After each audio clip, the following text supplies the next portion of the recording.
Evening. Evening. Hi there, Sam. Going fishing. Want to come along? There's a low-pressure area just off Vancouver here. Now, keep your eye on it. Let me know which direction it moves in. Sam, what happens when you leave here at night? They got a spot for you in the hangar, give you a regular check. Oh, they couldn't spare the time any more than I can. Well, I hear it's going to pay off for you next week. That's your idea of a payoff. What are you talking about? Oh, now, come on, Sam. Stillman's moving up to top exec, and you move into Stillman's spot, and you're the last to know, huh? Try that on Sawyer, not me. No, I'm afraid he couldn't. Oh, you tell him, Weiss, then. Ben Sawyer's up for the same job. I thought you knew. My money's on you, Sam. Let's get together soon. It's been too long. All right. Take it easy.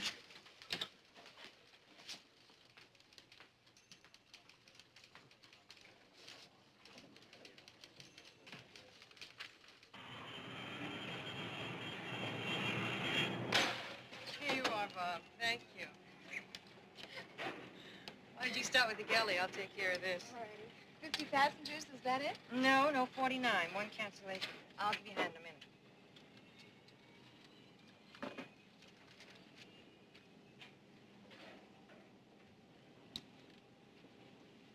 Uh-oh. Well. Welcome. Hi, Webster. Oh, hi. First Officer Murray, I'd like you to meet Miss Darcy. She's a last-minute replacement for Simpson. Well, it's a real pleasure. And I'm Jack Santos. Yeah, he's the one I warned you about.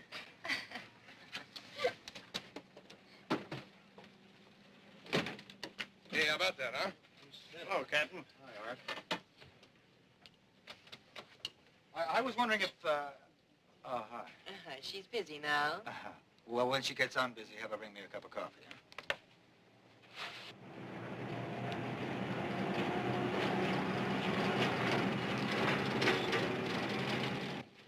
Ready for checklist? Yeah, shoot. Gear lever and lights. Down and checked. Parking brake. On. I think you'll be comfortable here, Mr. Richards. May I take your hat and coat? What? Your hat and coat. I'll take care of it for you. Oh, yeah, yes.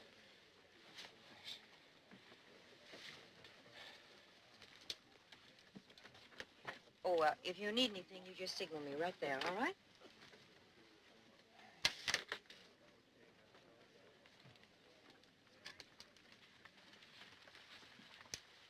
My name is Santa, and I'm going to Seattle.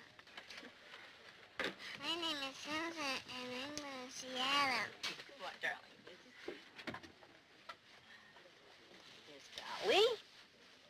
Now, you be a good girl. Granny's going to meet you at Seattle. Kiss Mommy. Bye. We'll take good care of her. Flight instruments? Checked. Hey, Art. They tell me there's a stream up around Walla Walla that is loaded with trout. You ever hear about that? I'm ready. One is clear. Two is clear.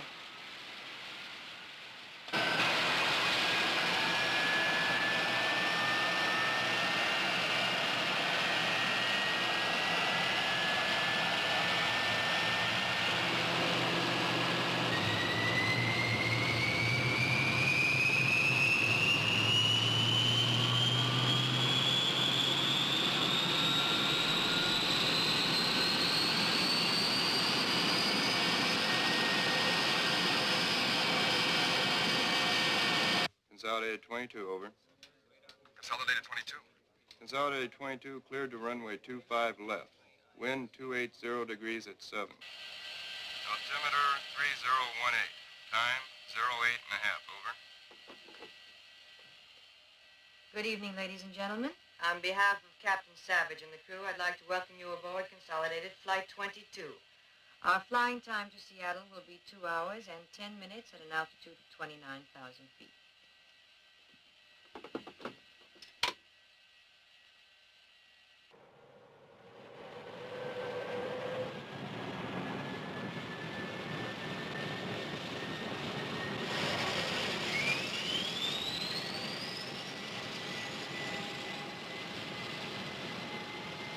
Climb on a heading of 270 degrees. Acknowledge. Over. 270, roger. Consolidated 22. Rudder power. On and check.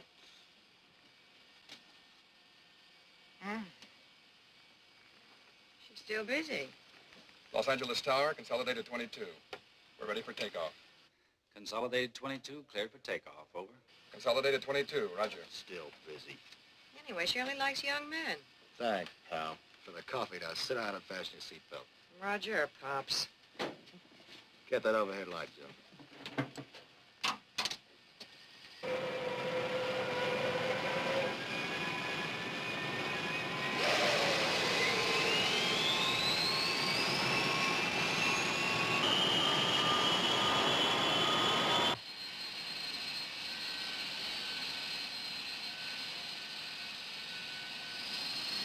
Knots.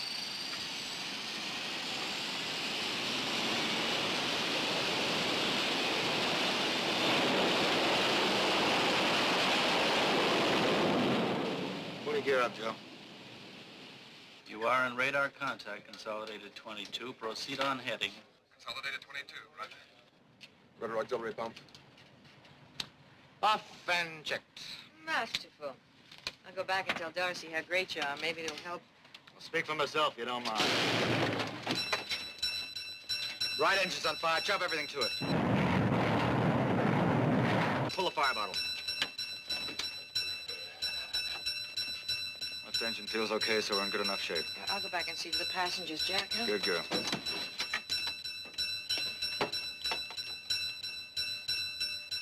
Los Angeles approach control. This is Consolidated 22. Consolidated 22, this is Los Angeles approach control. Over. Our right engine just blew. Fire warning light and bell. Cut up the damn bell. Stand by 22. All right, let's get him back in. You'll have to wait. Planes here, here, here. Not three at once. Have 22 hold while we get them out of there.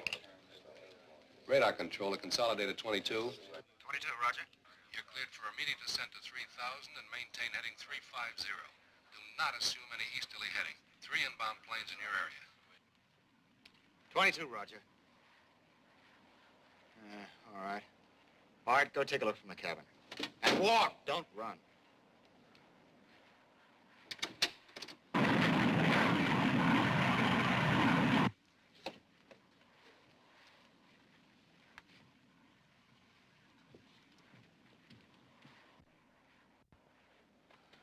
Tell them we're going back. Nothing to be worried about.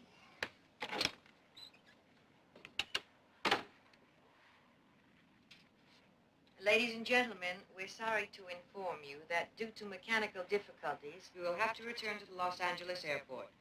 Please keep your seatbelts fastened, thank you. That whole right engine's cockeyed on the mounts. Went to about 30 degrees. She really blew. Really spilled my coffee, too. Want another cup? No, I'll wait till we get in. Consolidated 22, this is Los Angeles approach control. Over. 22, roger. We give you approach clearance now, 22. You're a good boy. Make right turn to a heading of... What happened to him?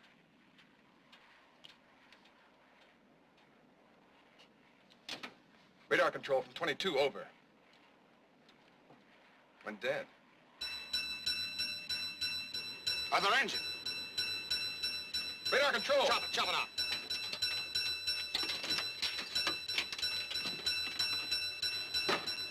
Martha, get him ready for a crash landing. It's gone. He's dropped too low for the radar.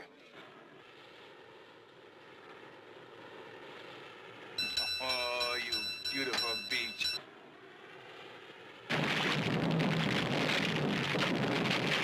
We're in.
it's all right. They're from Consolidated Airlines.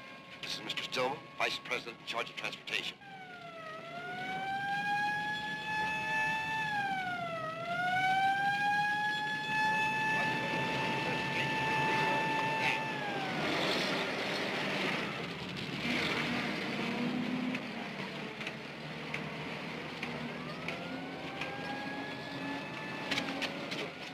Look at that. Equal pressure on all points when it touched down. Yeah. He might have made it if that pier hadn't been there. We're holding up the passenger list. At least it's not a total. Survivors from that? Yeah, 3 of them over there. They were thrown clear, one of those unaccountable things. One of them was our stewardess, a girl named Martha Webster. The other 2 are passengers.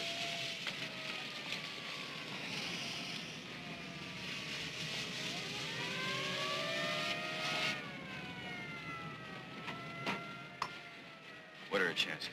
Too soon to tell. She's a pretty heavy shot. See that she's given everything necessary. This was Consolidated Airlines flight number 22. There were 54 people aboard, 49 passengers and 5 crew members. The accident occurred only 5 minutes after the takeoff. The plane was airborne, but it crashed only 10 miles from the airport.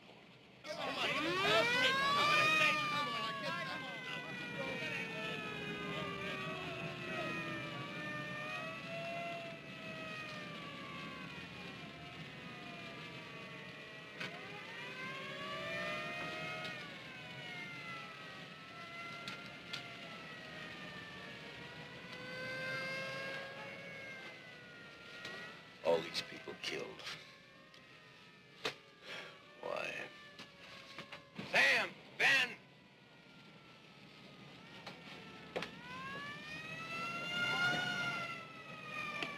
This is Mr. Proctor of the Civil Aeronautics Board. We're taking over the investigation. What about a place to put this plane back together? We'll make room for you. They'll answer all your questions. Just take it easy. All right? Everybody take it easy.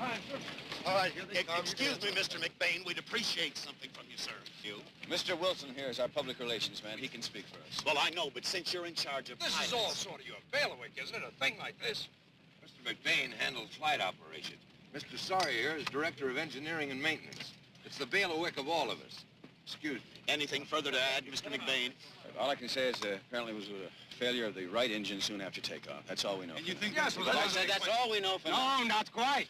We also know that that was not the direct cause of the crash. And after the apparent failure, the left engine was known to be functioning perfectly and supporting the plane. Then how do you explain this when not only 10 miles from here was the world's biggest airport where everything had been cleared for your pilot? And he acknowledged approach clearance. That's silly. Invisibility were unlimited. Well, wouldn't this indicate some kind of pilot error? Captain Savage was a veteran pilot, and he was a very fine one. Yeah, but isn't it possible that he might have been... No, it is That not doesn't possible. explain the whole situation. Mr. Just a moment. McBain. Please. Wait a minute, fellas. Wait a minute. All we can tell you right now... Wait just a minute. All we can tell you right now, it's a complete mystery. We're doing everything we can to solve it. We have the flight recorder. That's one thing right there.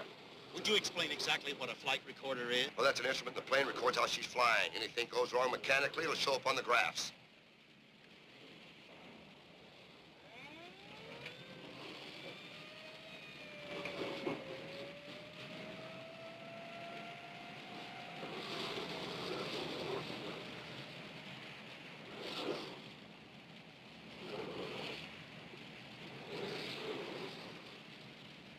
The FBI, they may have something. Deliberate interference from outside. Sabotage? Why not? It's happened before. Okay, keep us posted. Seems one of the passengers took out a special 3-day air flight insurance policy, as much as he could get, and then hit 2 of the machines in the terminal for their maximum. Total of about 400 grand. I want that plane checked for explosion marks. Every inch. Considering that this is a CA Every inch of metal, wire, and fabric. And under my direction, that will be done automatically. Excuse me, gentlemen. Keep this under your hats for now. It's about 2 of your survivors, the passengers. Yes? Just got the word. They never even made it to the hospital. Wilson! May I have a statement from you, sir? No comment. More tough luck. Look, Mr. What is it, Crawford? I don't believe in luck. Whether it's tough or it's It's good. Now, will you... Then evidently you didn't hear about that pier. What are you talking about? All normal things being equal, it wouldn't have been there to wreck your place. A contractor was set to tear it down a week ago. Last minute, he decided to go hunting. It was good, so he stayed an extra 2 days. He was scheduled to start in the morning. If you don't call that luck. Now, wait a minute. That crash was caused by something that had nothing to do with luck. I don't know, somebody tampered, somebody goofed. Then why not the pilot? There are more people involved in a flight than the pilot. Or didn't you know that? Make your mind. All right, suppose we start anywhere. Just tell me anything that comes to your mind. Well, I think... Yes, I remember ringing the alarm bell. Trouble with the engine. We were just airborne, and I was with them in the cockpit. And then I went back to the passengers. And then the plane smoothed out, is that right? Yes. Must have been something else. Something else. Don't disturb her anymore. No, it's all right. I think I opened the door, but I get to that point and I can't remember. The cockpit. I looked in and the alarm bell was ringing. The red lights were on, both lights. And then I Wait a minute, both lights? Are you sure? closed the door and I went back. Both lights. And there they were. Please, There that was will be all. Darcy. Darcy just standing there. That's what I don't understand. It was her first flight with us. Why, Darcy, why not me? Out of all those people, why me? Please tell me. Why me? Why me?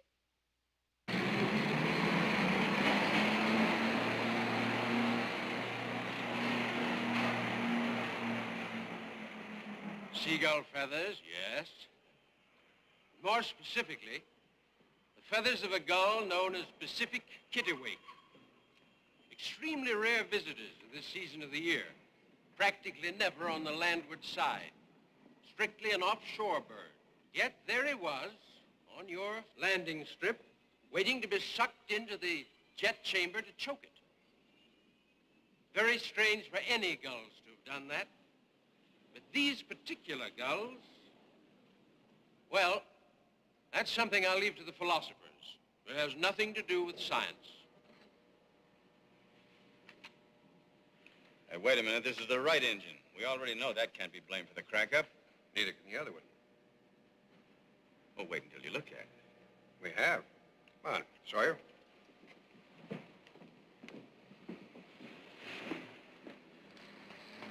There's your left engine.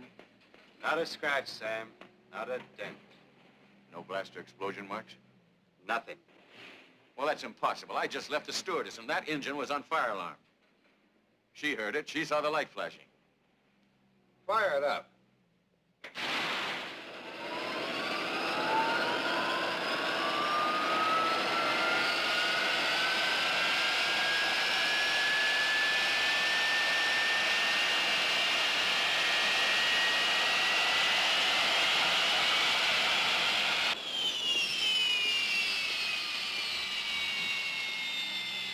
That girl just made a mistake.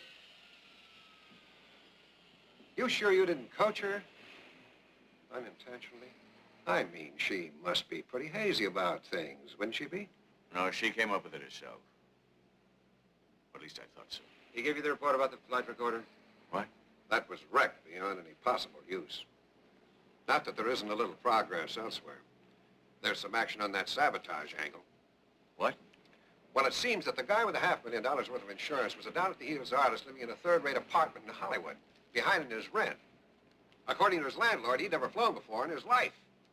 Eccentric. But he was handy with tools. Could make anything. There, this one. Mr. Sawyer. Mr. Sawyer. Radar control is ready with the tapes. Let's go.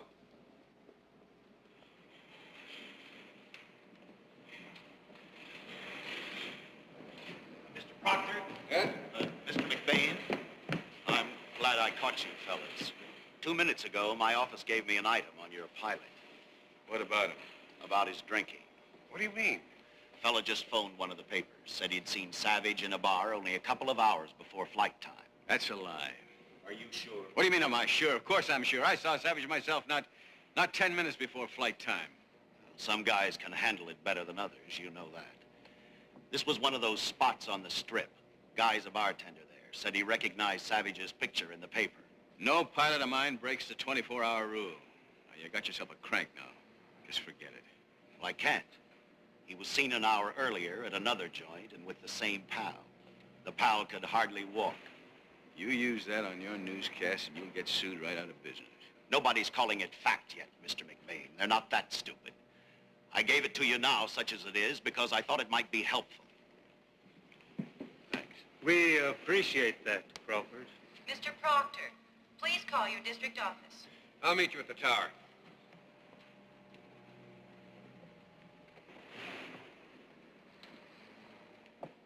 Oh, it's just an unconfirmed report. I wouldn't give it a second thought. Except for the fact... Except for what? Well, don't forget, Sam, I was around here, too, when Savage first showed up. What was it, 16 years ago, wasn't it? One of your pilot class students? Some student. Fresh out of stunt flying for an aerial circus. After 5 solid years with the Air Transport Command, don't forget that. Yeah. You know what I was thinking? Remember the time when he cracked up our only training plane? Yeah, I remember. He was still singing Blue Moon when we hauled him out. Boy, oh boy. What a guy. It's good to reminisce about good old Jack Savage, isn't it? What? Especially when you can color him up just the way you want to.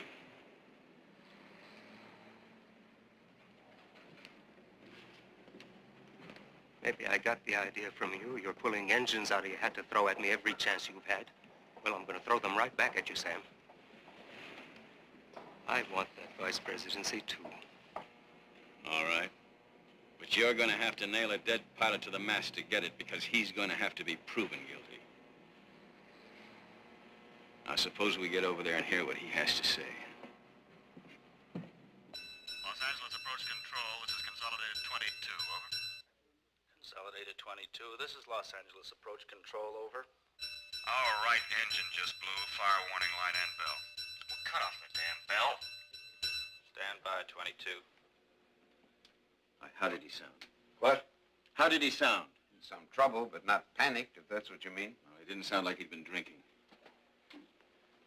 All right, let's get him back in. He'll have to wait. Planes here, here. Not 3 at once. Have 22 hold while we get them out of there.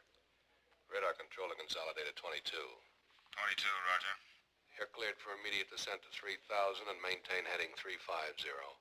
Do not assume any easterly heading. 3 inbound planes in your area. 22, roger. I hear that absolutely steady. Thing like that, how could you tell one way or another? What's this about this drinking? I can tell you, Mr. Stillman, absolutely nothing. Now, funny thing, that last. Out of some 20 planes arriving during that hour, each those 3, each one was off his individual schedule at that particular instant. Otherwise, we could have cleared Savage with no delay at all. All right, 22. We can give you approach clearance now. You're a good boy. Here was the other oddball thing. Their radio went dead. Will you acknowledge, 22? This is Los Angeles approach control. Over. We never heard another word. That's when whatever happened to that plane happened. And of course, they weren't able to tell us about it, yes? Yes, he is. You, Mr. Proctor. Oh, thanks. Yes, Proctor here. That's it. That's all there is. But how about that? Any idea on the odds of a radio going out? That had nothing to do with bringing that plane down. Well, that wasn't my point. I'm only saying that right in front of that situation, we had those 3 jets in there. That wouldn't happen in another dozen years either. But that isn't what caused the crash, and that's what we're interested in. What did? Something material, something you can put your finger on. Thank you. We'll be right there. That was the FBI. Another sabotage? Got some more dope for us. Along with the guy's suitcase that just fished out of the water. Well, that's it, gentlemen. So much for your saboteur. Forget him. Now, wait a minute. What about all that insurance? That's not normal. Oh, for him it was. There was another guy going with Richards. Last minute, he had a premonition. He was your one cancellation. Richard got scared and hit the machines to their maximum, with his sister as beneficiary. Yeah, she lives in Seattle. She was getting married. That's probably why he packed away this moth-eaten tuxedo. He meant to get there all right in one piece. Yes. Excuse me, Mr. McBain. Mr. Hutchins and Mr. Wilson are here. We'll keep in touch. I want to get this in my report. Oh, yes, there's a CAB hearing tomorrow. Tomorrow? 10 o'clock. I know it's jumping the gun, but public pressure's building up. And this won't relieve it much. The rumor, first circulated earlier this morning, of a violation of regulations by the pilot, drinking in a bar 2 hours before flight time. Jack Savage.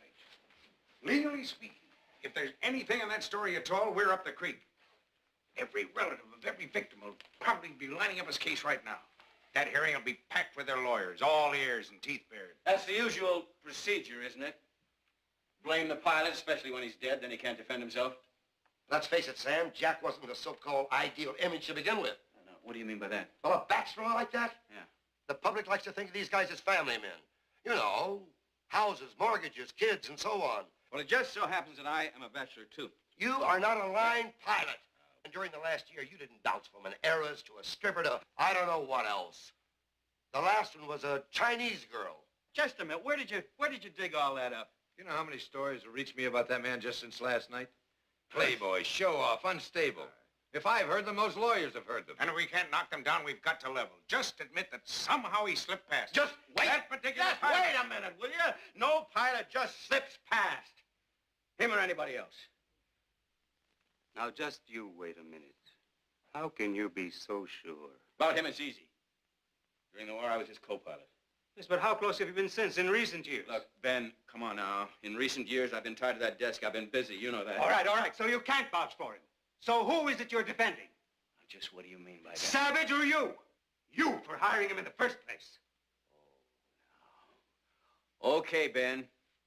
All right, suppose you just come right out and tell these people what you really mean, huh? Come on, we're all here. Let's just bring it right out in the open. Instructor failure, mine, huh? Yeah, I'm the one responsible for this. Isn't that what you're trying to say? Sam, that's enough. Listen to me, both of you. I don't give one damn who was or is slated to move up around here or move out either. All I care about is what's best for this company.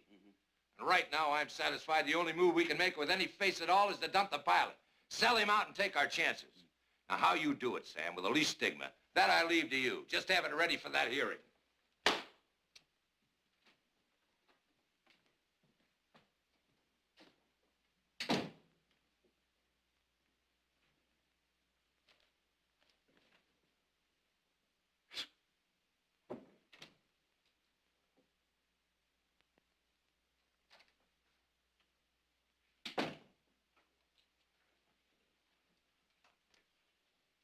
Teamed up on you, didn't they? I wasn't eavesdropping. I just ran out of cotton for my ears. Oh, look. Of course something had to cause the crash. You think he's guilty, too? Oh, I didn't say that. Yes, you do. I only mean that everybody's been looking for some one thing. Now, maybe it's a combination. A lot of small things. Big bad breaks, coincidences. Well, why not? Now, those feathers, for instance. Yeah, for instance, that pier, which is also for the birds. Or for guys who are looking for an alibi because they don't know where to look. Or they don't want to. So you're going to look. And maybe come up with a kind of answer that won't do that promotion one bit of good. What then? Peg, 53 people were killed in that crash. 53! Now, that's our responsibility. So you think I'm going to duck that responsibility for the sake of a vice presidency? Vice president of what? Just forget it. Yeah, forget this job, too. If I'm going to lose it because of Jack Savage, boy, I want to know I got it coming to me.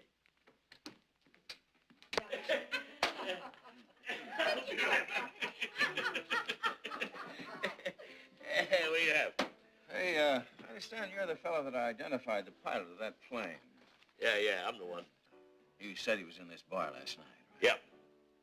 And you actually saw him take a drink? Oh, well, yeah, I saved him. But I didn't stand over and watch him. I mean, we were jumping, mister.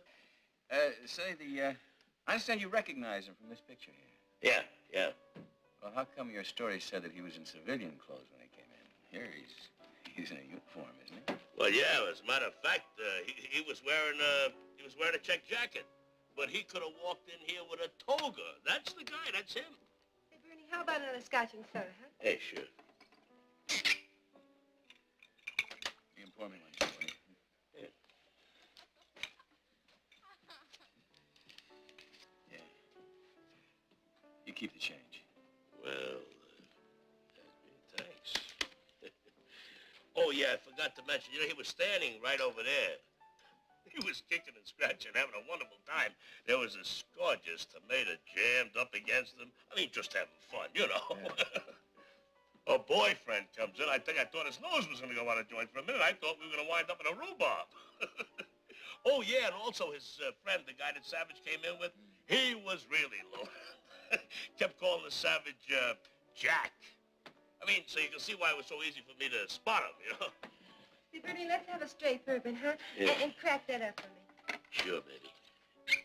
You, say his friend called him Jack. What did he call his friend? Well, tell you the truth, I never heard. But I recognize the guy. I mean, he was about Savage's age. I remember he come in one morning about 11 o'clock. Schlock. He was really dang. His name was Mickey. Mickey what? Well, who knows? I only knew that much because he said he was going to go to another pub. And this other guy said, no, Mickey, let's hear the tune first. So he gives me $1 to get to the combo. You know what the tune was? Blue Moon. Blue Moon? How about that?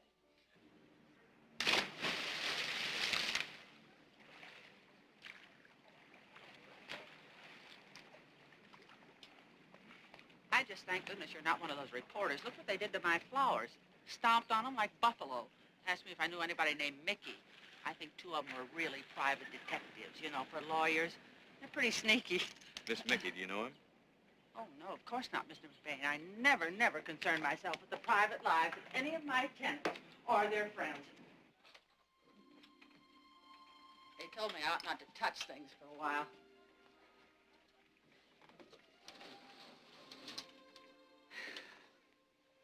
Yeah, I know. It looks like things are just thrown. He must have been in a frightful hurry last night, changing into his uniform. That's a nice one, isn't it? You like that sort of thing? I just never cared for checks. It's too showy. Of course, now for him, might be all right. Oh, yes. How he loved that concertina. Whether the neighbors did or not. How they did complain. Parties, dozens of people, him singing and squeezing that thing till all hours. Oh, I guess I shouldn't repeat that. No, that's all right. Well, it isn't as though I minded, Mr. McBain. You see, I keep strictly to myself. Live and let live, that's my motto. Oh, yeah, that was another one of his pranks. Well, do I remember the night he brought that home. Laughing and stumbling all the way across the court like some wild... Oh, there I go again. I just happened to be standing by my window when they came along, Captain Savage and this, well, one of his lady friends he'd picked up Lord knows where. I just wonder how much longer they expect me to look after these things. It isn't as though I had nothing else to do. Oh, see what I mean? Yeah, that's a tenant again. If it isn't one, it's another. But never one quite as trying as Captain Jack Savage, right? Well, I'm sorry, but I can't help it if I was brought up with certain moral standards. Now that, a lady's garter, if you please, right out for everybody to see why it's downright indecent. I won't be but a moment, Mr. McBain.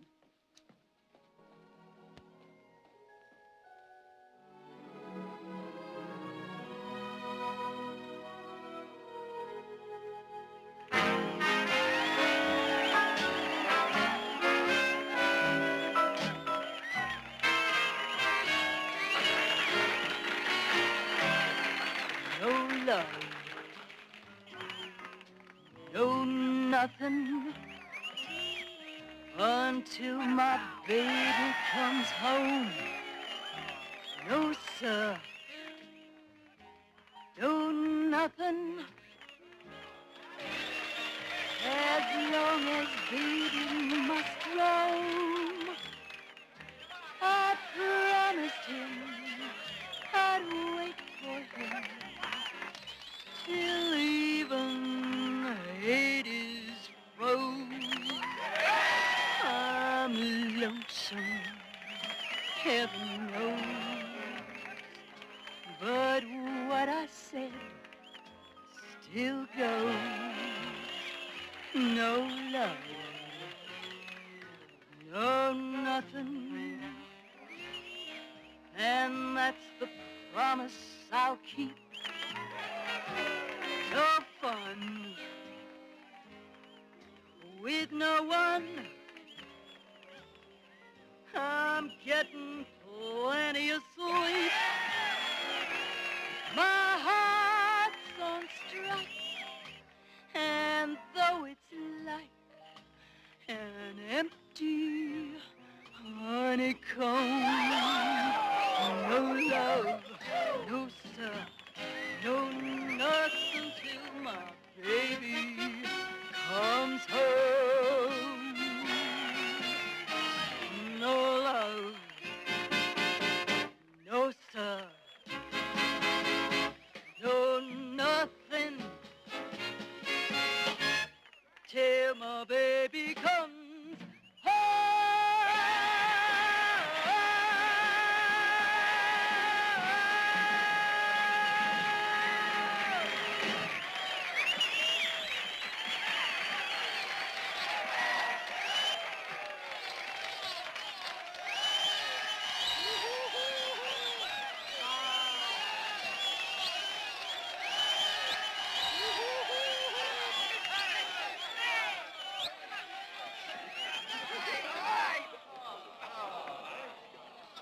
Captain, you get the dates.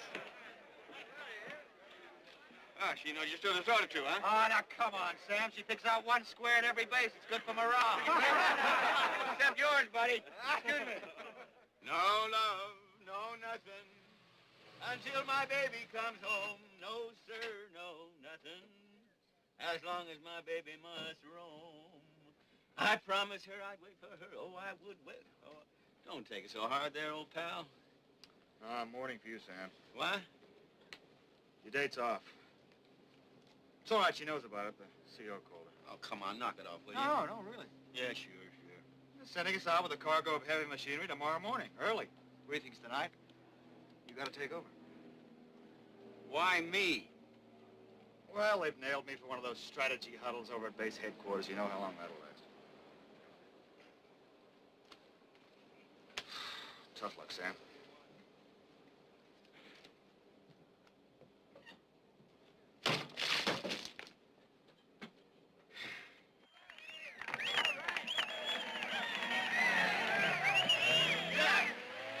Hey, Jack! Major, why didn't you stop? And hold up the war effort? Why, Miss Russell. He's on his way to a briefing. Yahoo! Oh, you dirty.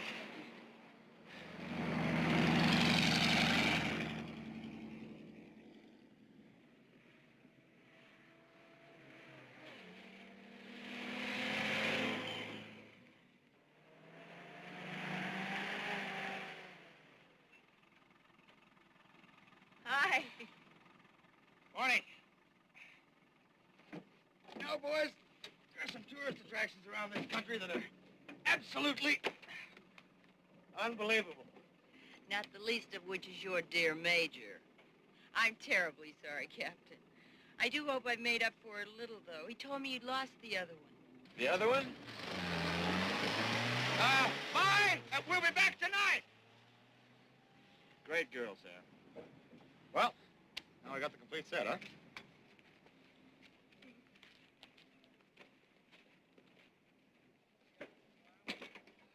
Well, it's a very interesting briefing last night, especially we found out the whole mission was your idea. What? Oh, yeah. Well, I get these brainstorms once in a while, you know. It can be terribly tiring. Well, you're in great shape for a fine flight. Well, I don't intend to. You're going to be doing most of the flying. Hey, Ralph. Yes, sir. Wake me up when we get over that Jap ammo dump, will you? Yes, sir.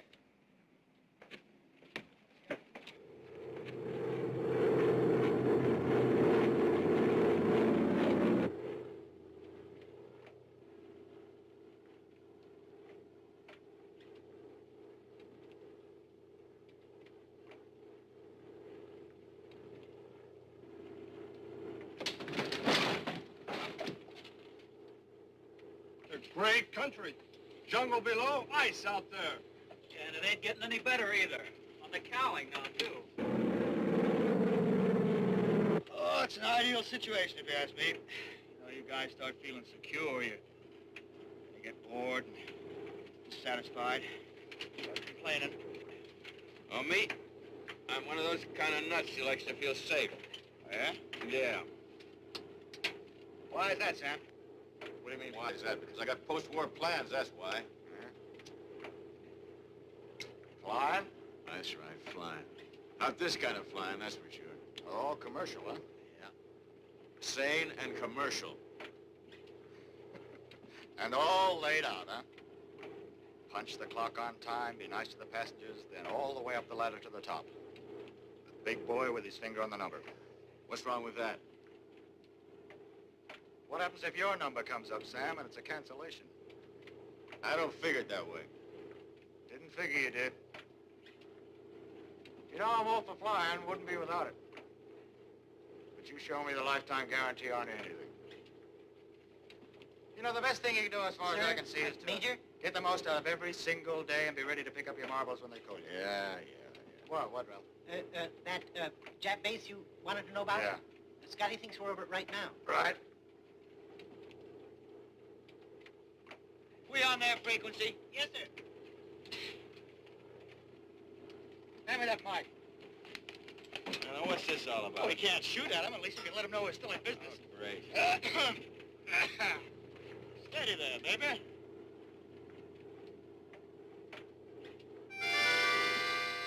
Blue moon, you saw me standing alone, without a dream in my heart, without a love of my own. Now, blue moon, you I know... hate to interrupt your concert, but I got news for you. This plane is carrying more weight than it can hold up. Well, so let's get down and claw out, huh? Blue moon, you knew just Great. what I was there for. Now hit that mountain there, which is exactly what we're gonna do. We're on full throttle and we're still losing altitude. Does that mean we're going to bail out? Oh, now let's not be rash about this, Ralph, boy. Okay, Sam.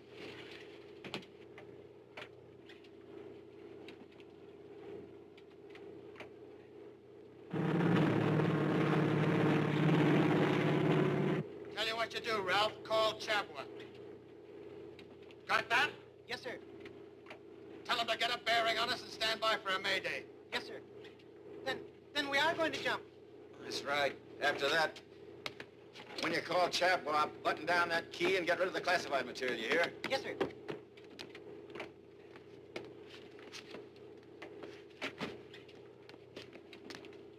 Get him out of there, Sam. Go on. I'll be behind you when I finish up here.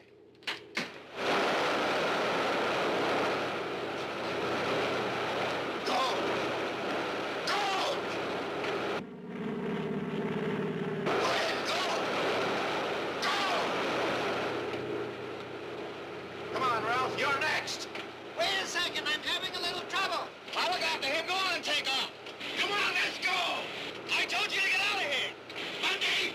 Bundy, come on! I'm in command of this plane, and that's an order now.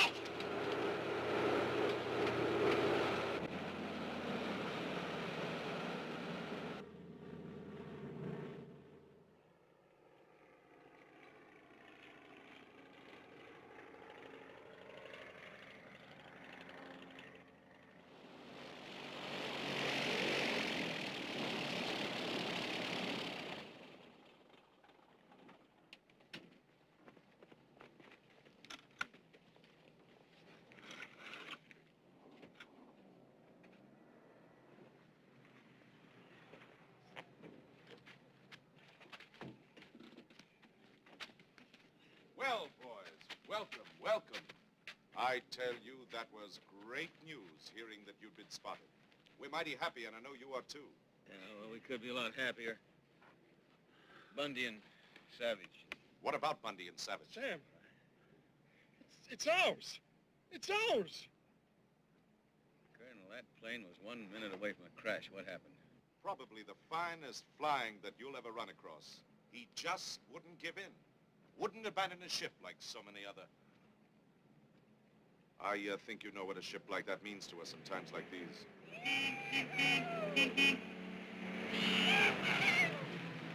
Giving him his own command, you know, in Greenland.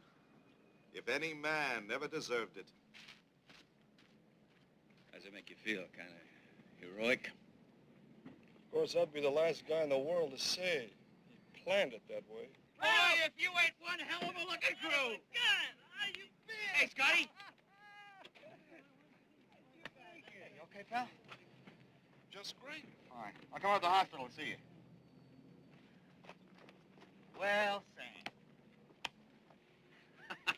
Good old Sam. Oh, now, come on, pal. I just had to bring that wagon in. Very valuable cargo aboard. Just a minute, Sam.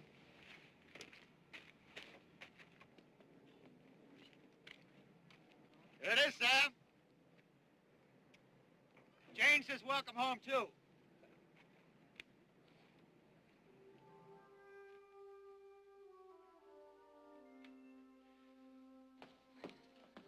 I'm sorry I was so long, Mr. McBain. Oh, no, it's all right. I was just about to leave.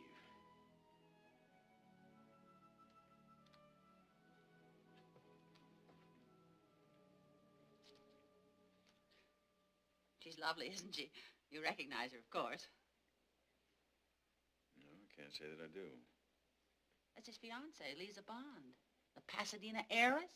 One of the oldest families in Southern California. How he snared her is a mystery to me. She wouldn't even see the newspaper men this morning, they told me.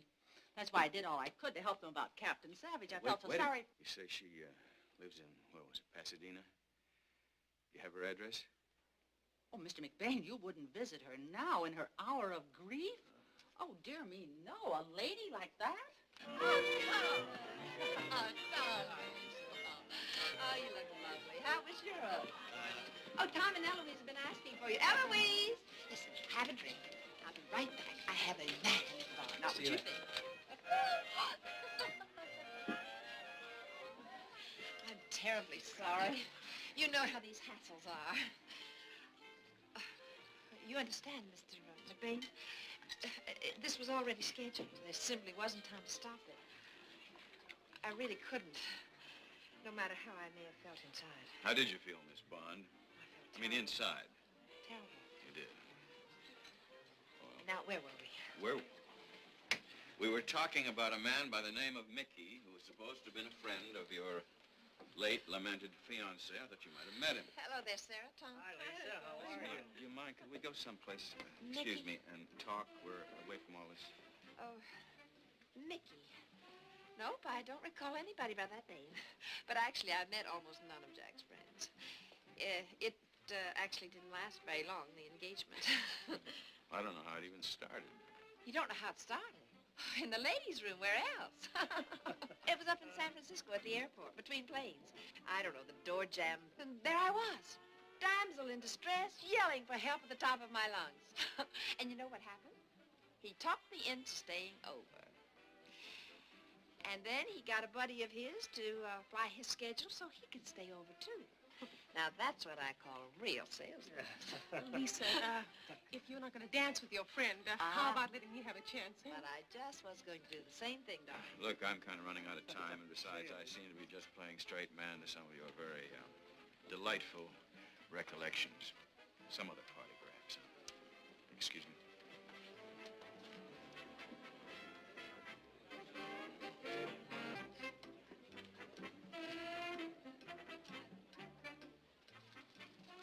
You're really quite a smug sort of fellow, aren't you?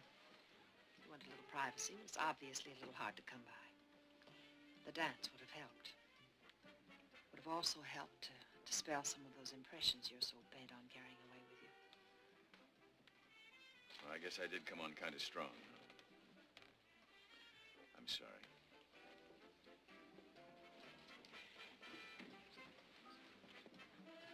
Right after that San Francisco episode, I found myself organizing a big party, a big weekend at my Santa Barbara ranch. I wanted all my friends to meet him. The grand finale was to be the formal announcement of our engagement. Do you know what he did? He wandered off that day and showed up 2 hours late. We found him in the kitchen wearing hip boots and cleaning a sink full of fish. Well, that must have made quite a hit with everybody. Oh, believe me, never was a disaster more welcome. Of course, I was able to break off the engagement then and there without a qualm. Say, listen, do you have a phone around here I could use by any chance? Oh, right over here. I must say he made a show of it. Getting over it, I mean. A friend of mine said that she saw him coming out of one of those Hollywood nightclubs not more than a week later. She said the girl with him was Chinese. A dancer, I suppose, something like that. Lisa, how about a dance? Oh, I'm available. Oh, one more thing, Miss Bond. What did you think of Jack Savage? Not as a fiancé, but as a man. Oh, this is McBain. May I have my office, please? And what if they were to put you on the stand as a character witness? And what would you say? Under oath? Yes, under oath. Hold it, Peg, will you? Well, then, in that case, he was the most unreliable, irresponsible, and unregenerate man I ever met. Come on, Robbie. Let's dance. Peg, How does it look so far? tell you, we're cooked. They got everything on Jack except Mickey, and they probably got him. I don't know. Not so far, not that I know. And anyway, you can forget him for now. You've heard about Jack's Chinese girl. Yes, among others. Well, she evidently lasted no longer than they did, so you can forget her, too. I've got a new one for you. Break it to me gently. Well, the report on Jack's insurance came in. A week ago, he named a new beneficiary. Sally Fraser, 26, unmarried. Ever hear of her? No, of course not. Where can I reach her? I got it, Peg. Have fun. It's lucky you called first. She was just getting ready to leave. Well, I won't keep her long.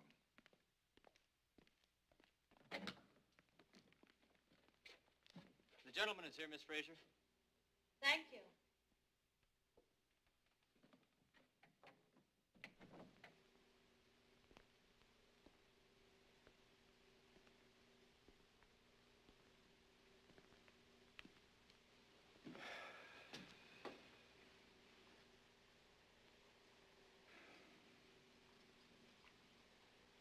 I'm pleased to meet you, Mr. McBain. Well, it's nice of you to see me. Miss Fraser? It was the name, wasn't it? It happens often. You see, an English family adopted me. I was war orphan in China, where you once were at the same time. How'd you know that? Jack told me. So, of course, I recognized your name. He was very fond of you. He said you were a fine man. But that time as a refugee, Mr. McBain, I treasure it. Else there would have been no phrases. Without them, I wouldn't have had my work. And without my work, today,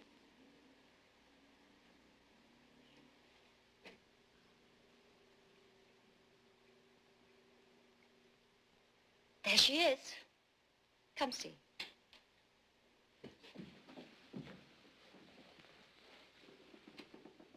Suphophorus maculatus, in case you've never met. She's a lot smaller than her name, isn't she? You may call her moonfish, if you'd rather.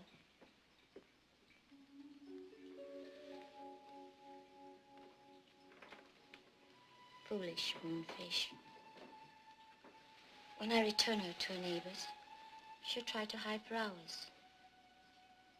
as I've been doing. Tomorrow, though, I'll be able to go to his apartment. To pick up the aquarium. Oh, it was just a guess. I saw it there. You should have seen us bringing it. Yeah, I got the picture from the manager. Well, she was quite impressed. Yes, peering from a window like a sentinel. So baffled. Took us hours to set it up, but it was fun. And he pretended to be so interested. That was to please me. Not that it began that way. It was in quite a different setting. Santa Barbara, in fact. With those wonderful hills nearby. Very pretty. Very gentle. Perfect for an afternoon's ride. I was spending a weekend at one of the guest ranches nearby.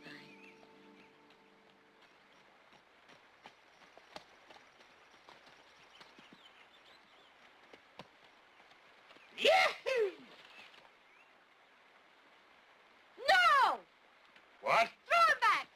What, are you out of your mind? He's a beauty. That's right! Let him go! Let him What are go! you talking about, let go? Look at the size of it. How could you a thing like that? I want to throw you in after him. Go ahead if you want. Ow! Fish are to admire and study. What? They're God's most graceful creatures. You don't say. Who are you, anyway? For one thing, an oceanographer. Oh. And what for another? An ichthyologist. It was pretty silly to ask, wasn't it? All that in that tiny little package? Forget it. Nobody'd ever believe it. They don't always.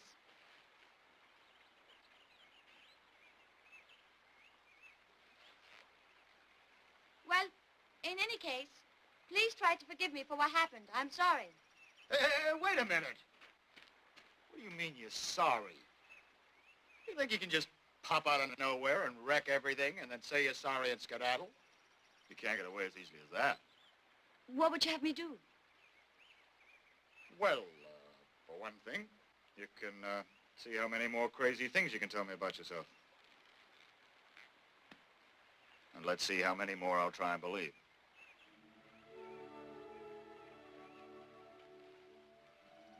Naturally, after a while, he told me about himself. His fiancée and her friends, all alerted for the announcement that was to be made that night at dinner.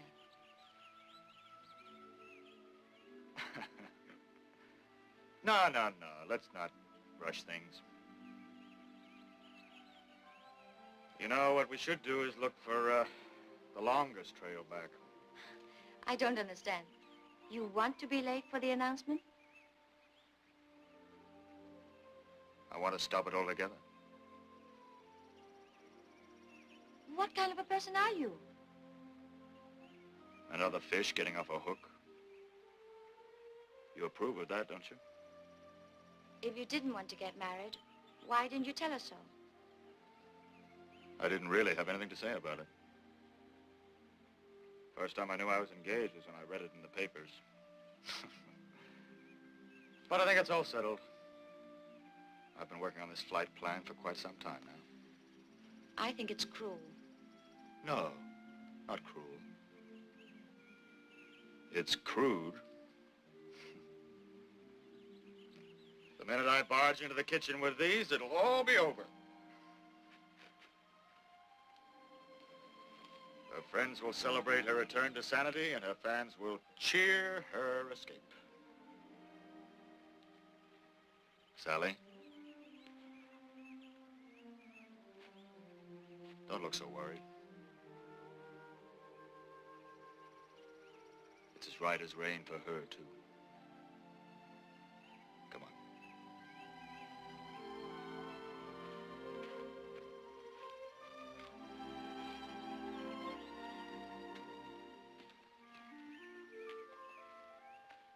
He wanted her to be able to tell it, just the way it would most please her.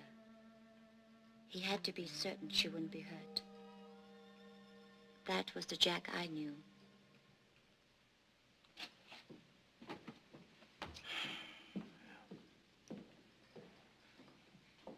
It's too bad it's not the Jack I knew.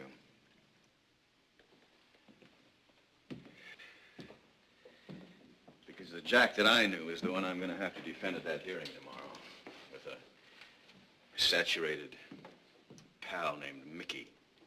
Mickey? Did you know him? No, I don't remember his ever mentioning that name. And all this business about him leaving everything he had to a woman he'd known for less than a month. Yes, I was surprised too, when the insurance people informed me. He had told them I might like it for my work. And that's what it will be for, Mr. McBain, in case you're as curious as his prosecutors. That's fair enough. After all, I'm curious about you. About me? Why? You're even bothering about those things. Spending such time, such effort. And still not knowing what caused that crash. I suppose you do know, huh? Of course. It was fate. Well, now, I thought it was about time for that to come up. Then it had occurred to you. Only as a refuge, Mr. Fraser. Because, like it or not, I deal in vital statistics. You are the way Jack described you. He said you were one of the best-built machines he ever knew. Never ran down. Gobbled up facts and figures and wrote out the shiniest answers. Even when they were wrong. Well, he may not have liked them, but he knew they were real. They weren't mysticism. Mysticism isn't such a bad word. To some, it's the same as religion. Just as to some, fate should be spelled God. Either way, there must be faith attached. The acceptance of a divine operation, a plan. 53 people were destroyed. Now, if you can see the divinity As in that... I said, there must be faith. Fine, all right, then. Suppose you use that instead of logic. I'm sorry, I can't. But once you can, so many things will fall into place. It may even occur to you then that perhaps fate has been moving you too. Every step you've been taking. I admit I'm an older hand at this than you. Oh, you could have been born yesterday and be that. I can tell you that there have been moments these past hours when I felt that the whole overall plan, whatever it is still somehow moving on towards some purpose, some revelation. I mentioned this to Ralph Bundy only this morning. I'm not sure he believed me Wait a either. minute. Did you say Bundy? Ralph Bundy? You remember him? Jack said he was part of your crew during the war. Yes, he was our radio operator. Yes. He and Jack were close friends. Do you know where I can find him? He might know this Mickey. Would you like me to take you there?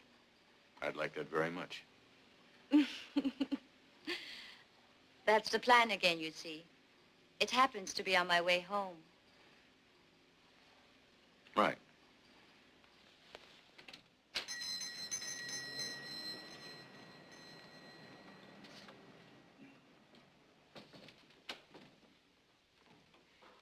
Be right with you.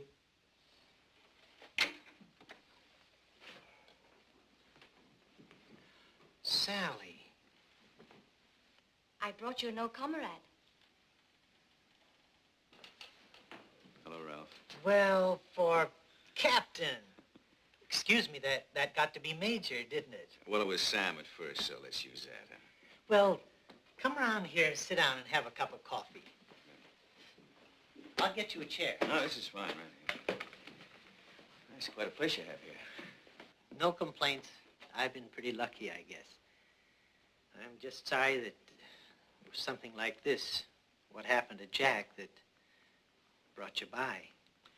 Yeah, I'm sorry, too, but Funny, ever since it happened, I haven't been able to look around here, look at my family, look at me even, without knowing that I wouldn't even be here to look at anything if it hadn't been for him. You mean for him, for Jack Savage? You were part of that time. You remember that bailout? Sure, I remember it, especially when he brought the plane back anyway. I couldn't very well forget it. And you blasted him for grandstanding because you never knew what happened. What did happen? I mean, what really happened up in that plane. Right after Jack told you not to wait for me, and finally he had to order you out. I remember how scared I was. I guess that's what caused it. I was bumbling around with the gear and finally went back to make the jump.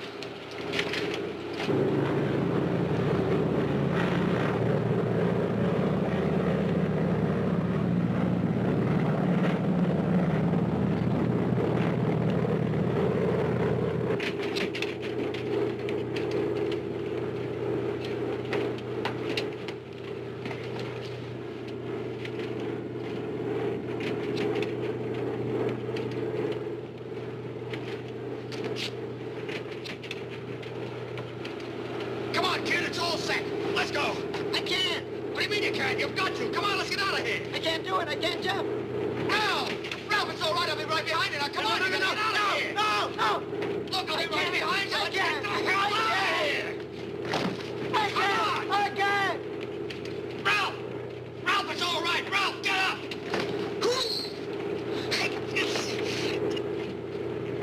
Ralph! Ralph! Get away from me! Get away from me! I won't do it! I can't jump! Leave me alone! You're gonna crash with this thing. We're going down there. Come on! I won't jump! I won't jump! I won't jump! We're not gonna jump. We're not gonna jump, Ralph. We're gonna do as your way. We're not gonna jump. Okay, we won't jump, Ralphie boy.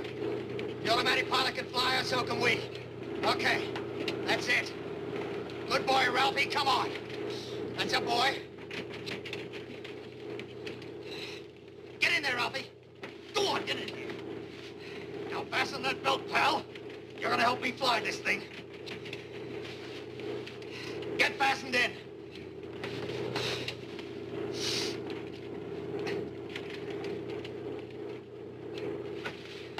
I figure we got a chance. Number one, we're gonna go lower. And lower, there'll be less ice. And less ice, we're gonna be lighter. Lighter?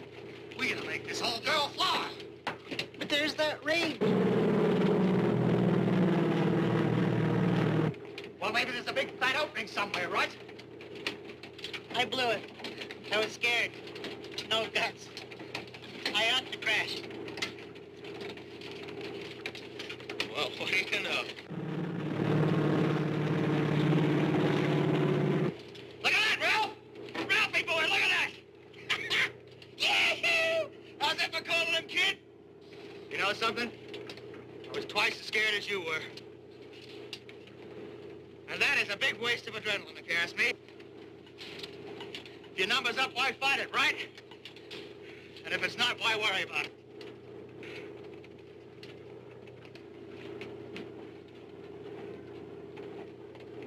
You know, when we get back, we're gonna look pretty good. Maybe pick us up a medal. That's if we keep our traps shut about what happened up here, right? What do you say? It's fine by me, sir. You got a deal. Blue moon, now I'm no longer alone, without a dream in my heart, without a love of my own. Yee-hoo! No, he didn't fool me for a minute. He just wanted to set it up that way for me. I owe him a lot. I want to think I would have spilled the truth anyway, but of course, we were transferred to Greenland, and I guess you could say we've been together ever since.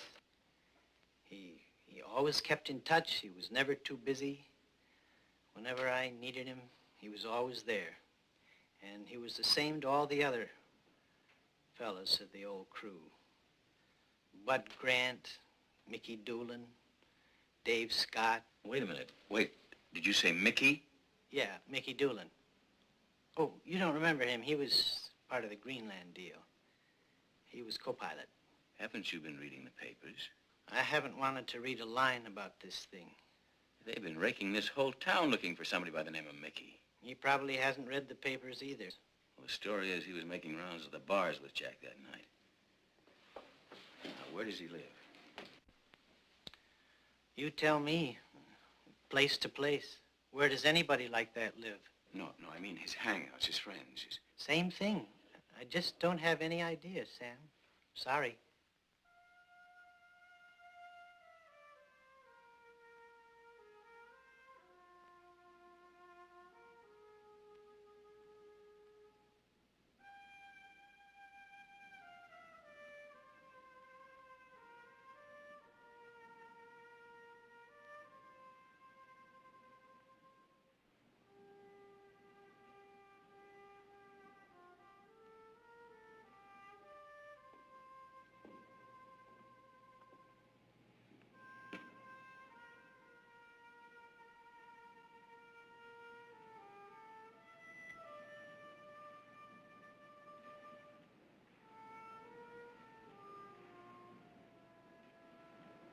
You should have broken it up in smaller pieces instead of putting it back together again.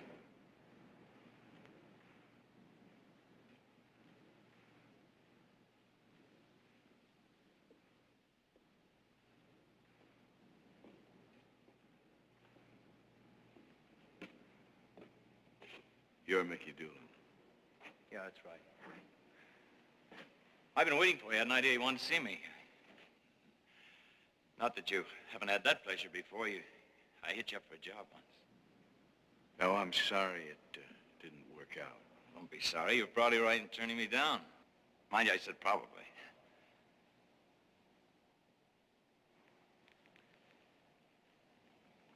He didn't do it, you know. Proving it was something else. Well, if he did, I can tell you this, he left something else behind. What do you mean by that? I haven't the slightest idea.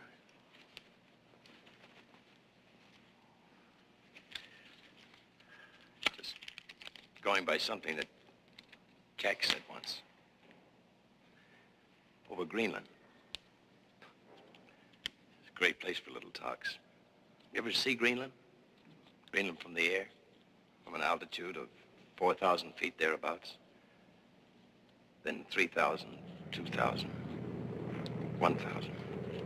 The way you would if you were lost. Couldn't find the field, couldn't even raise it on the short wave. And you're nosing down through the clouds, so maybe you can get low enough so you can see it with your eye. We didn't know how high we were above anything till we saw it land or sea. Naturally, this is a matter of grave concern to our leader. Blue moon, you know just what I was there for, yeah. Saying a prayer for... Give me a light, Ralph. Yes, sir. Ba-da-da-dee. Some things you just never get used to, boss. Yeah, like plowing into the ocean. I've got a feeling we've gone as low as we ought to go. Yeah, I think you're probably right, Mick. Okay, thanks, old chap.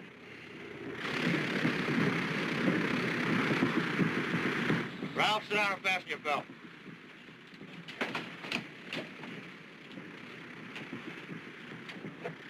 Number 4's out, feather it.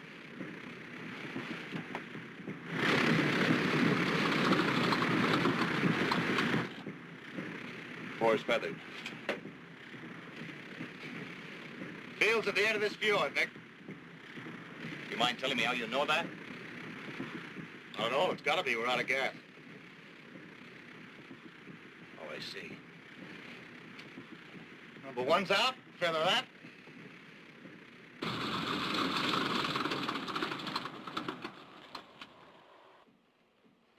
Feathered.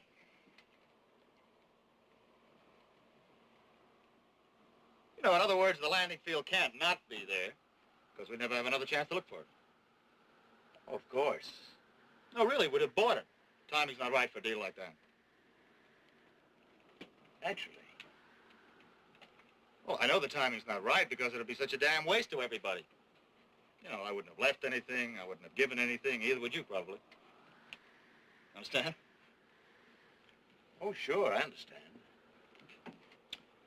Blue moon, ba-ba-ba-da-da-da-da, ba-ba-da-ba-ba-ba-bee-bee, ba-da-da-ba-ba-ba-boo, ba-da-da-da-da-da-da-dum. That it?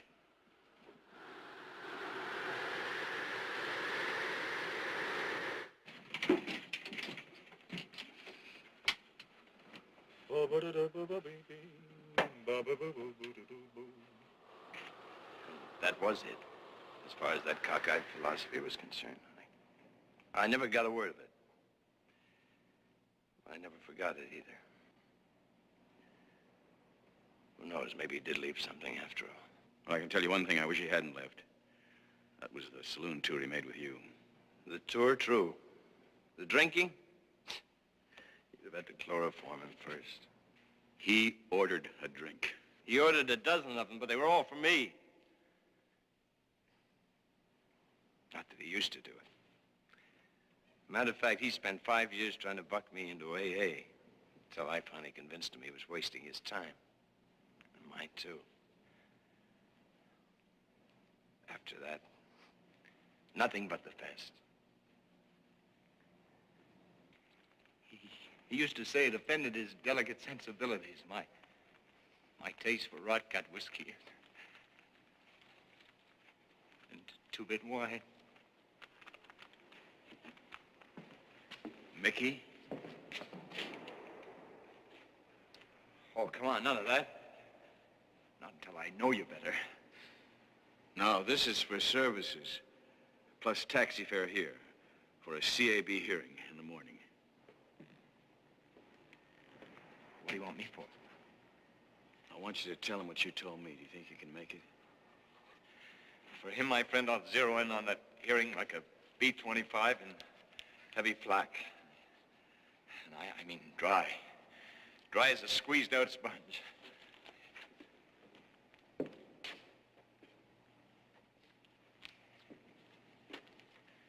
McBain, what I mean is I'll sure as hell try.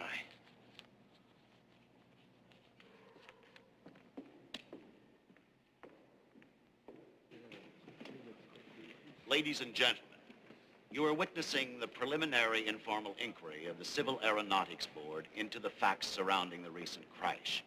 Present, along with the investigating authorities of that board, are representatives of the airline involved, as well as spectators with special and personal interests in the tragedy.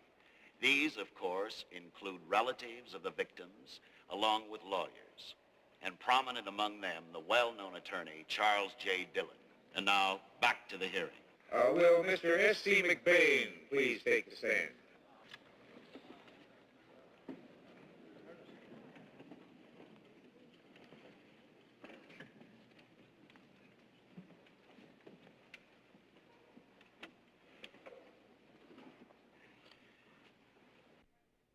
Now, Mr. McBain, I dare say you've conducted certain investigations of your own, quite apart from those of this board.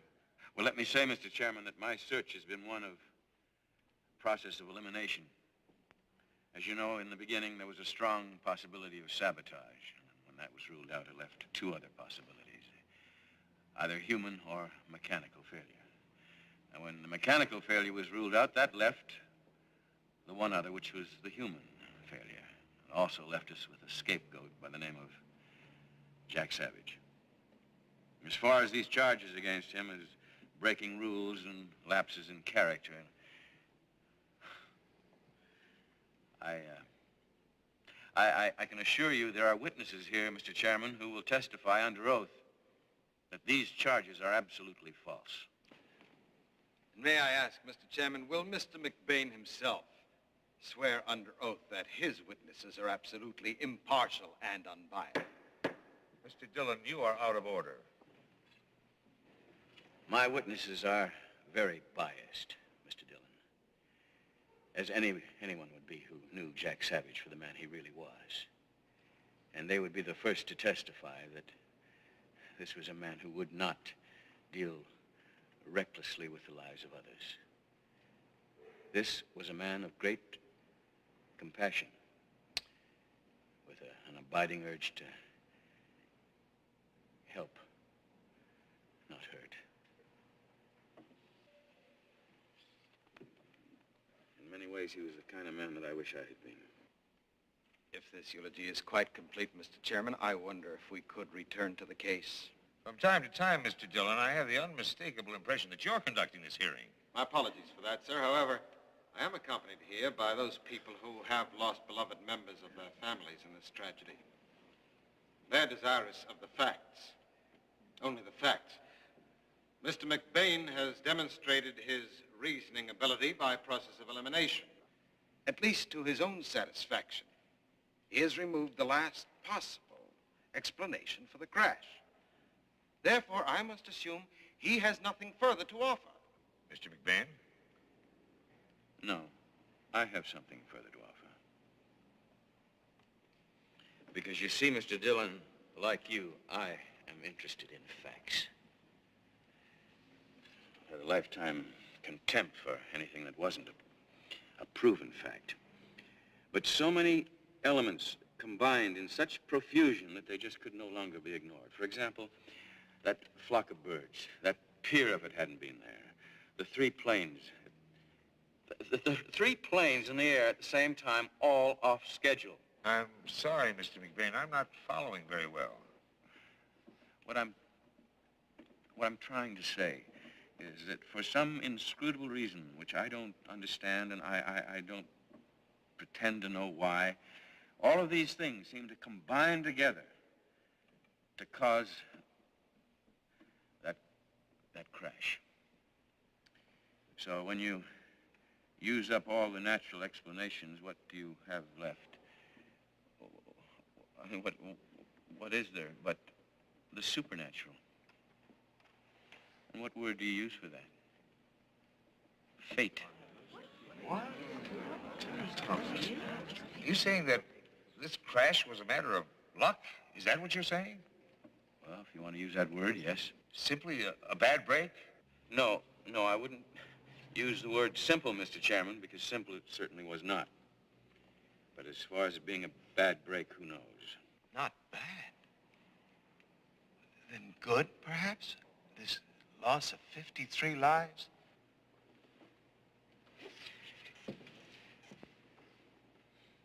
Not being God, I wouldn't know if it was good or bad any more than you. Yes, but surely you must have some theory about it. Yes, I have a theory. I do. And that is that in the case of all of these victims, for some reason or other, the time had come for their lives to close.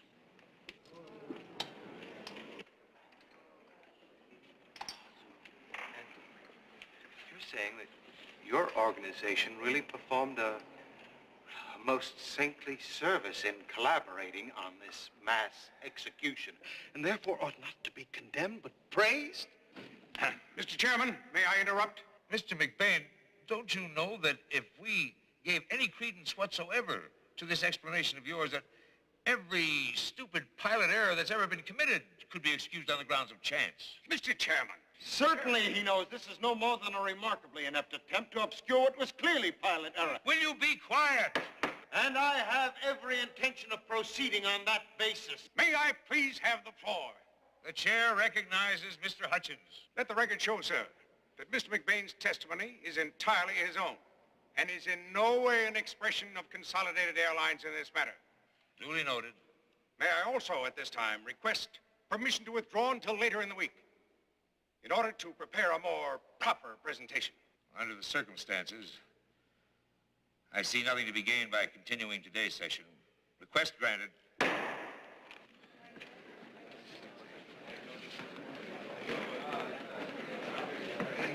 Why did you change your seat? Some idea of how you're going to protect this. May I please have a statement, Mr. McBain? Wouldn't you give us some idea of how you're going to do this? Mr. McBain, I have nothing further to say. How will you...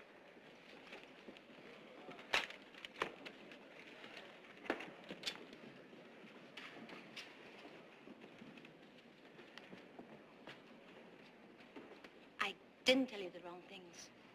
Please try to believe that.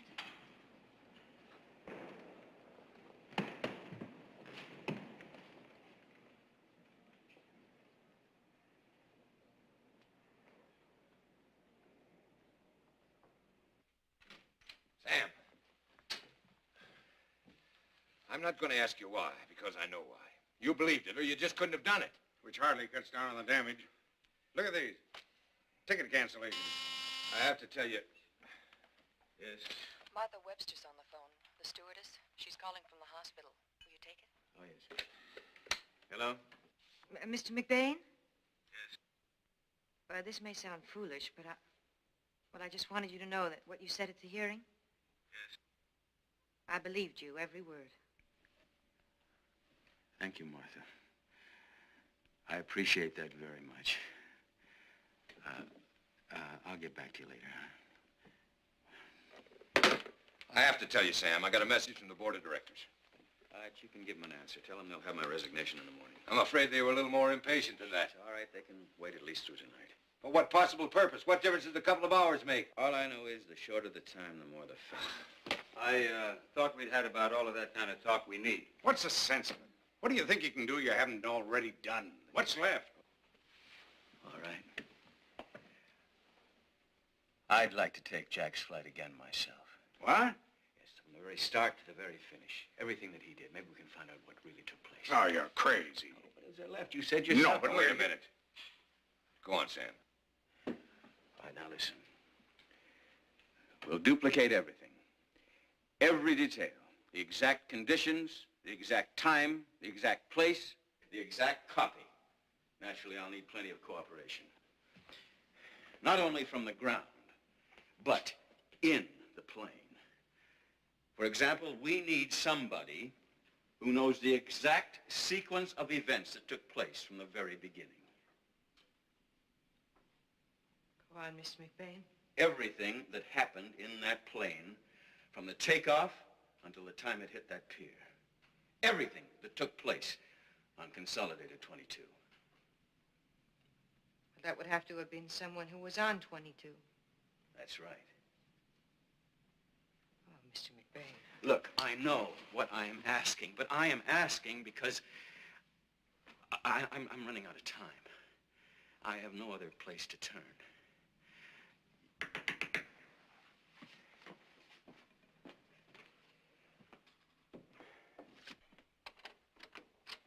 Here you are, Miss Webster, all cleaned and pressed, good as new. Oh,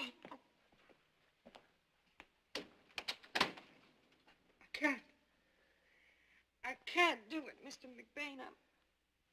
I'm so ashamed. No, Martha, if anybody should be ashamed, it should be me.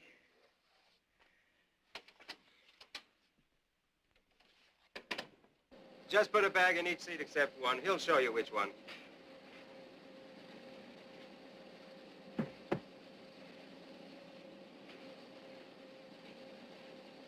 Now, who ever heard of shipping sand by air and in first-class seats? Flight 22 had a baggage weight of 2,183 pounds and 9 ounces. So weigh out the same with these and load the compartment. What about it, Al? Gonna fly co-pilot or not? You don't like it much, huh? Would you? Setting out to duplicate everything that wound up in a blue ribbon crash? A fate routine of his. I think it's nutty. How do you know he's not just asking for it to hit again? Maybe it's still operating. Maybe you could have been hit by a 2-ton truck on the way over here. So, what's the answer? Yes or no? Hello, Sam. Mr. Stillman? How are you, Al? Sam, my weight's 172 pounds. I just checked. Who'd you nail for engineer? Nobody, yet. I have a candidate for you. I've got an interest in this, too, you know. If that report comes back mechanical failure, I want to be able to say it wasn't, because I was there. Okay. If you know what your weight is.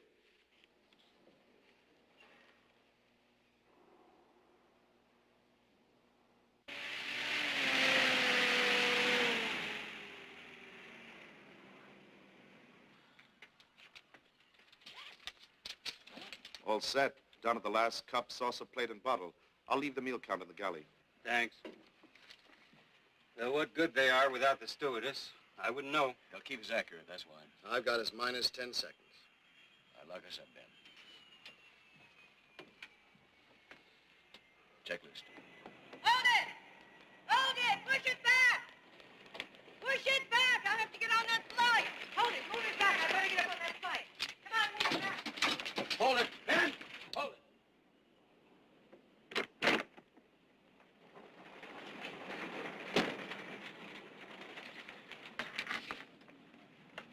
Sorry. Guess I held you up a little bit, huh? It's all right. We'll make it up.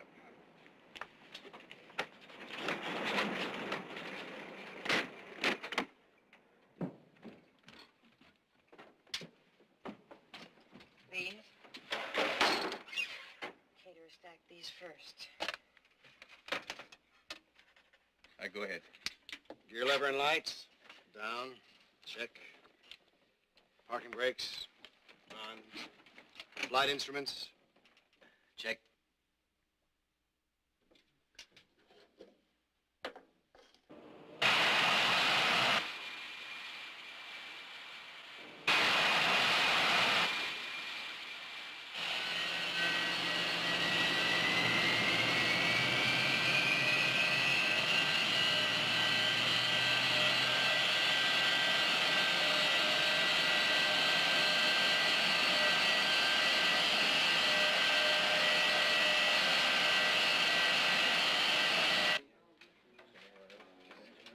Wind, 280 degrees at 7, which is pretty odd. Exactly the same as the other night. Over. Roger. Thank you.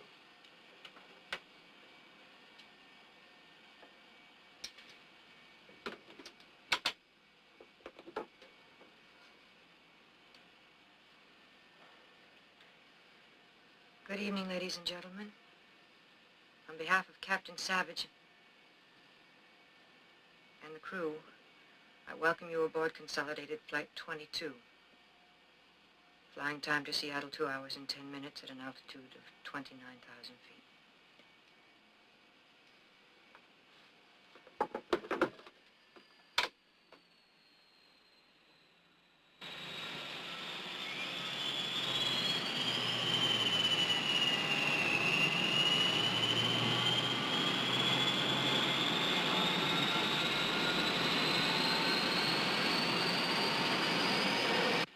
Consolidated 24, cleared for takeoff. Over. Roger. Consolidated 24. I don't know if you wanted this detailed, Mr. McBain, but it was now that I brought him the coffee. I want everything. Oh, well, I handed it to him.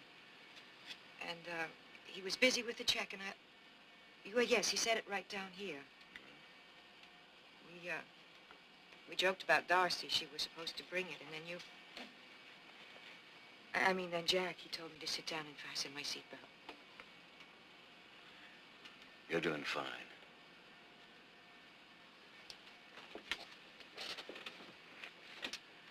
I'd kill you over that.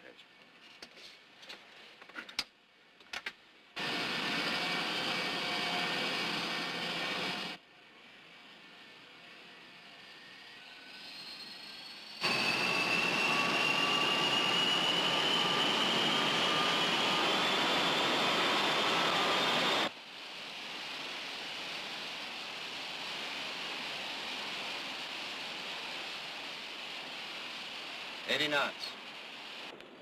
Hi, Ralph. Mickey. Hey, Mr.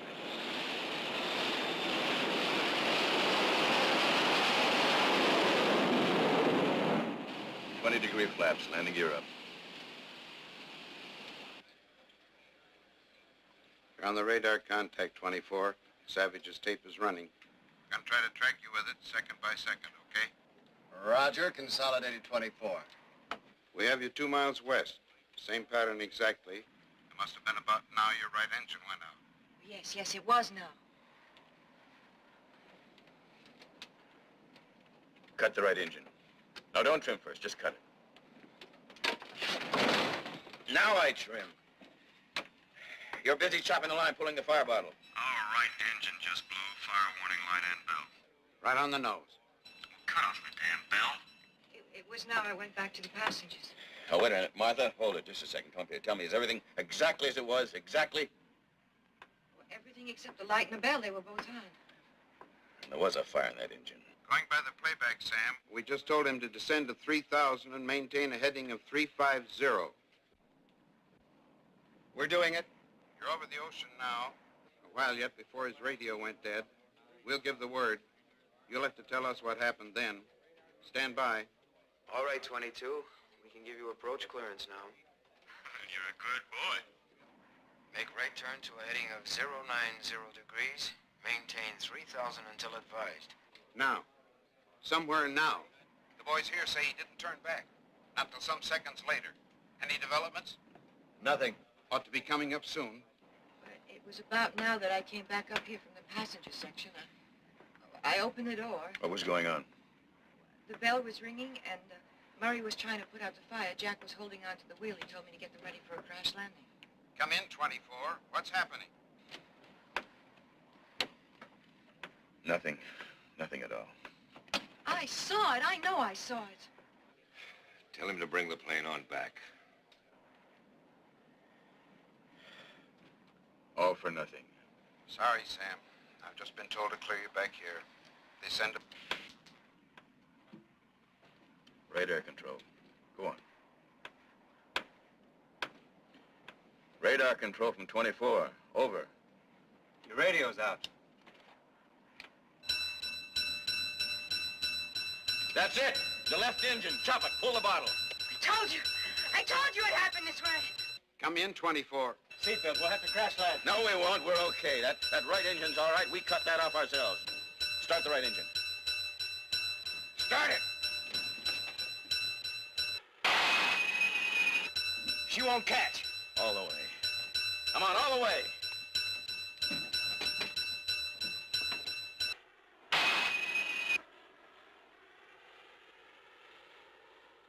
He's dropped off the approach scope.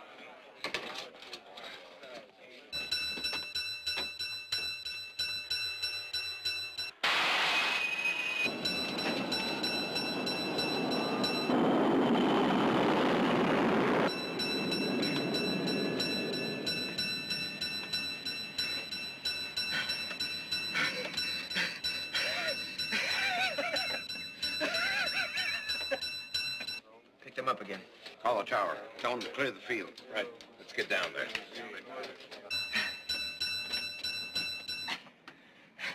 Thanks.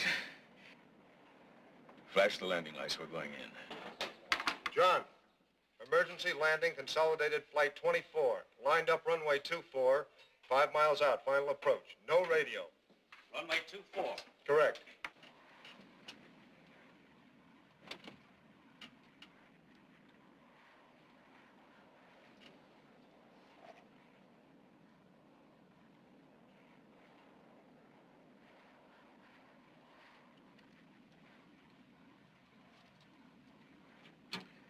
Pry the lid off that, Ben. No, pry it off right now.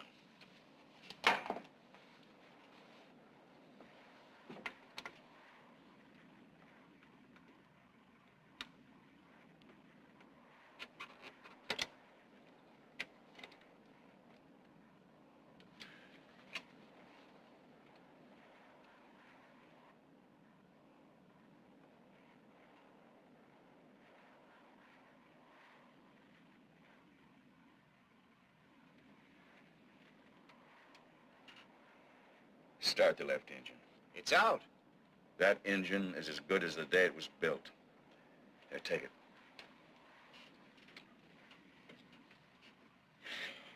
Now, you see that coffee? It dripped through the seam onto the wire terminal, shorting out not only the radio, but the alarm system. There's nothing wrong with that engine. But Jack thought there was.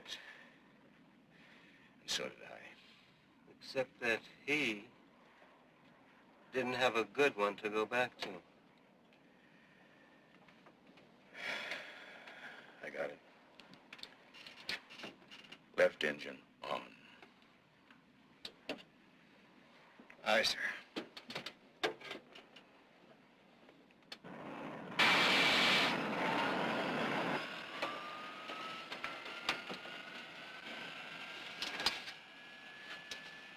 Landing gear down.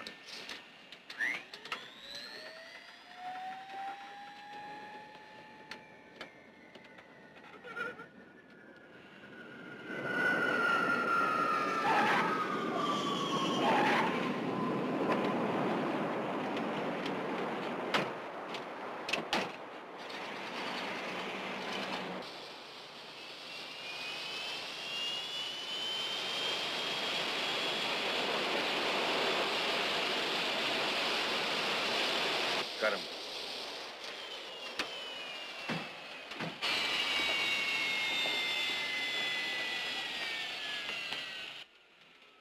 You explain to them what happened, huh, Ben? It'll be my pleasure.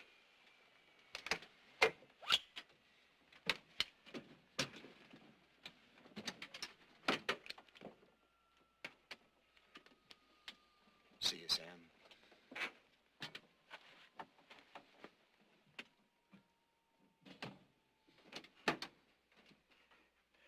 You didn't put the seam in that panel, Martha. You just brought the pilot a cup of coffee. What will they do about that? The seam? We reported to the FAA.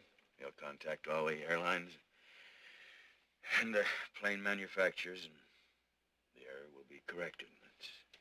That's what. So that it can never happen again, huh? So that can never happen again. Yeah.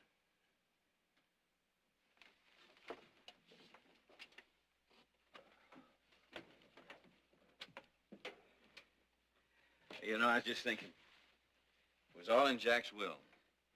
He told a friend of his that he wouldn't go unless he left something.